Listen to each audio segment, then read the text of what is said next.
Hi, I'm Carla Butorac and welcome to Behavior Communicates.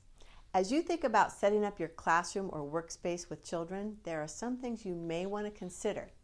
In my experience, the physical structure of your room will either work for you or against you. In fact, if you do it right, the good structure of your room is like having another set of hands to help you out. Physical structure and lighting are two things that I want to highlight today. Think about it. When you walk into a room, that physical structure tells you what the expectations are.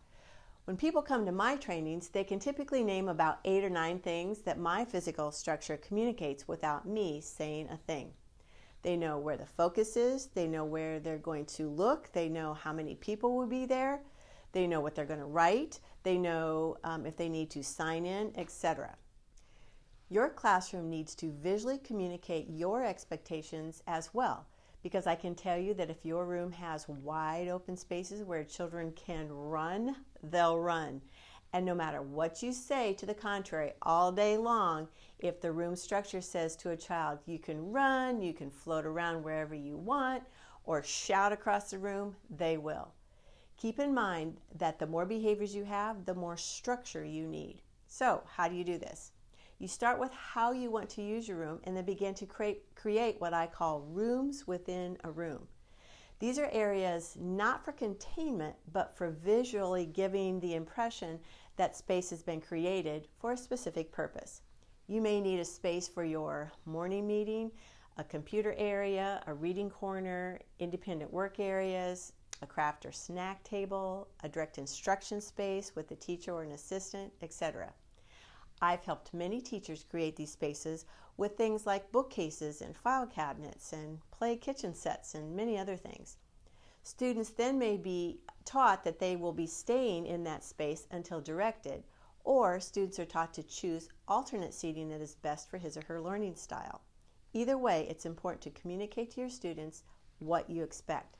Once you have your rooms within your room established, the next thing you may want to consider is lighting.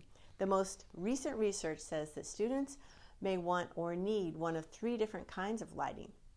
Natural lighting, typical overhead or fluorescent lighting, or lamp lighting. You may not only want to give your students a voice in seating that they prefer, but you also might want to ask them about which lighting works best. There have been students on the autism spectrum who described fluorescent lighting, for example, as snowflakes coming down from the ceiling. That kind of student may work better near natural light or with lamp lighting, like this one. If your student can communicate an option or an opinion about what option of seating or lighting, ask them. It's so much better than making an assumption and being wrong with your guess. I've given you ideas on structuring your room and lighting options. These things are important to consider when structuring your room or instructional space for students. Give them a try, and if you have any questions, you know where to find me. Thank you so much for joining me here at Behavior Communicates. Just remember, the more we know about how to help the child or the student we love, the better quality of life they will have. If you like this video and you want to be in the know, sign up for Behavior Communicates. You'll automatically get my weekly video and blog, plus other resources that I only share with my subscribers. Please like this video, leave a comment below, and share it with all of your parents, your teachers, your friends, and your coworkers on Facebook, Twitter, and all your other social media. You take care, and I'll see you next time.